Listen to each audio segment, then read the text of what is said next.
We made it to the Raccoon Mountain Caverns and Campground yesterday before the rain set in. You can probably see behind me the low clouds descending over the mountaintop behind us. So we're going to go to the Tennessee Aquarium in Chattanooga later today. But before we do that, we're going to motor on over to Tunnel Hill to see some of the historic sites there from the Civil War. So come along for the ride.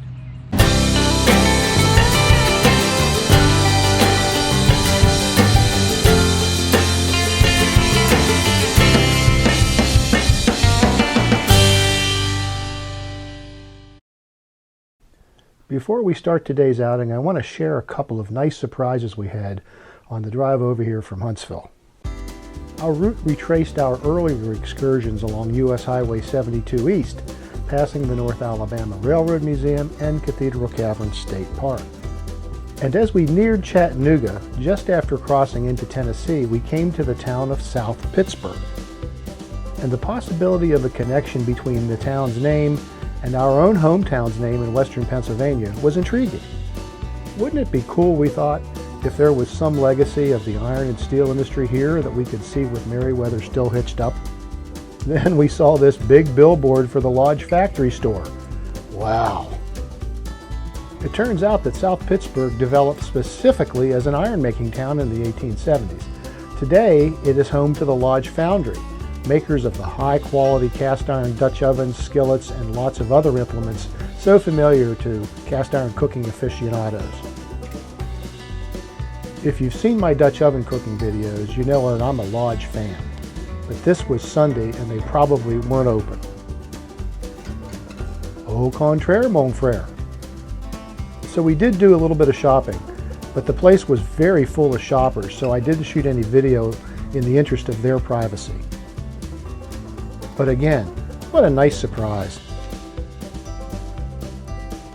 And then, when we pulled into our campsite at the Raccoon Mountain Cavern and Campground a little while later, there was Lookout Mountain, the iconic landmark of Chattanooga in the near distance.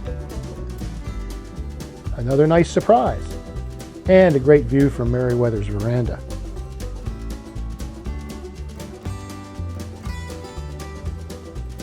Okay, on to Tunnel Hill. The Tunnel Hill Heritage Center and Museum is on the combined U.S. Highways 41 and 76 across the Georgia line just south of Chattanooga. Now, coming from Raccoon Mountain, we followed the Interstate Highway Spaghetti Bowl through the city to I-75 South and then took exit 345 to US 41 and 76. From there, it was a short drive to the site.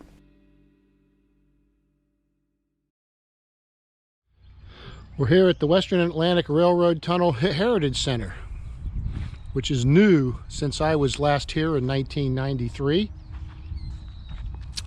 There's the Tunnel Hill Station. It was a Civil War era structure. It's on the other side of the CSX line. We'll try to visit that a little later. Yeah, piled up the ties, set them on fire until the rails were red hot, and then they bent them around telephone pole or telegraph poles. Sherman's neckties. Let's go in. Hi. Hello, how are you folks? Fine, thank you. Good. Just walking through, seeing some of the exhibits. Crutches. 33rd Alabama.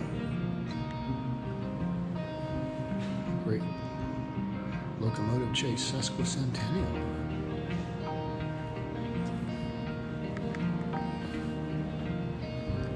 Artifacts.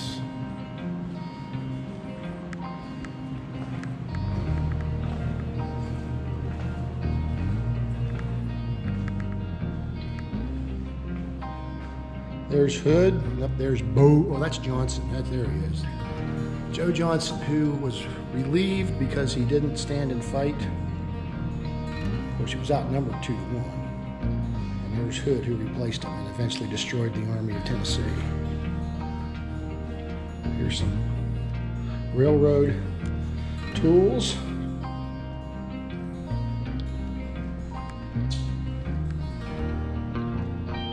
Commemorating the great locomotive chase. So there's strap iron rails on wooden stringers. That's a Nice artifact. A lot of the railroads in the South were still built like this at the time of the Civil War.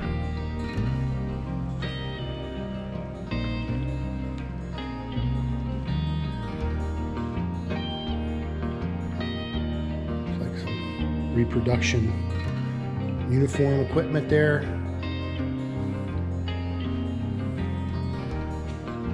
Some railroad artifacts. And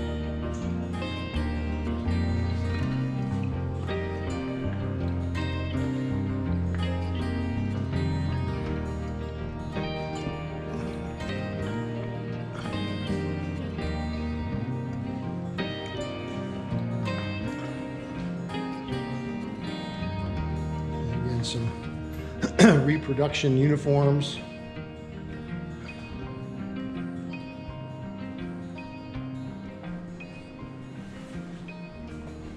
Woman, Army surgeon, Union Army.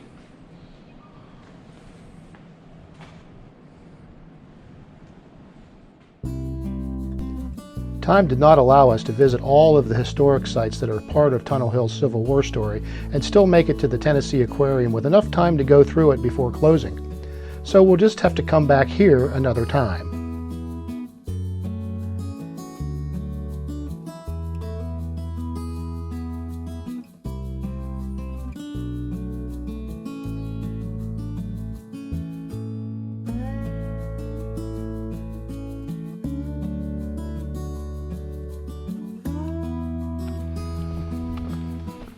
This is the original grade of the Western and Atlantic Railroad through Tunnel Hill. When I was here in 1993, this was bricked up, had been bricked up for years, and the railroad cut had been allowed to fall in and fill in, and you walk back a path.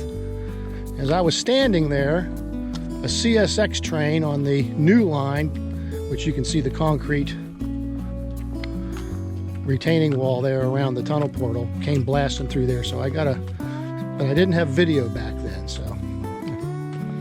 But if it happens today, you won't be able to get a shot of it because they've restored the cut with the old freestanding masonry wall there. The excavation of the west end, which is this end, begun July 15, 1818. And the first opening was effected October the 31st, 1819. First train cars passed through in May of 1850. George W. Towns, governor. J.N.O. D. Gray and Company, Jonathan D. Gray and Company, contractors. 1,473 feet. Brick lined. Pretty neat. Stone, and then brick-lined roof.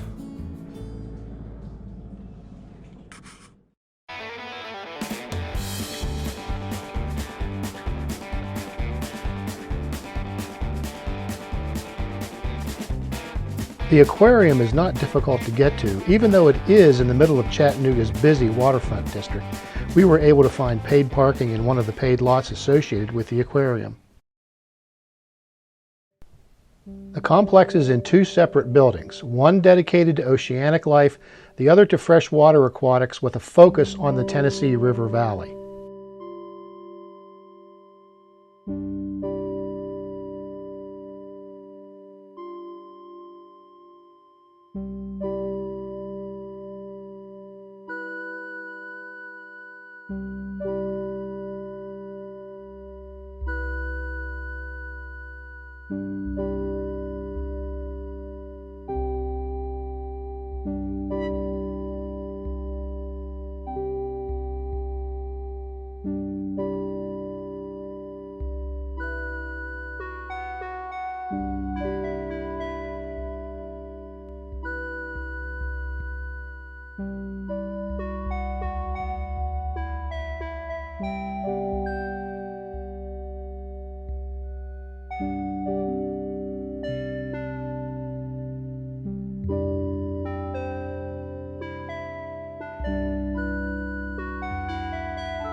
Because of the low light, I didn't make a lot of video footage here, but I hope you enjoy the few minutes that I did shoot.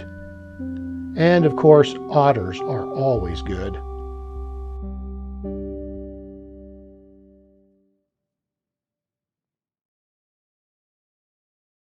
Thanks for watching.